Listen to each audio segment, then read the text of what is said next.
حضرت ابو ہریرہ نے فرماندے نے ایک دن اسی حضور دی بارگاہ وچ بیٹھے ہوئے سی تو حضور نے فرمایا حسین ابن علی نو لیاؤ.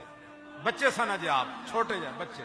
فرمایا امام حسین نو جدوں لیا گیا, سنو ذرا, تو جب امام حسین کو حضور نے اپنی مبارک گود میں رکھا, حضرت ابو ہریرہ کہتے ہم سارے صحابہ یہ منظر دیکھ رہے تھے, امام حسین کا دست اقدس حضور کی داڑھی میں داخل ہو رہا تھا.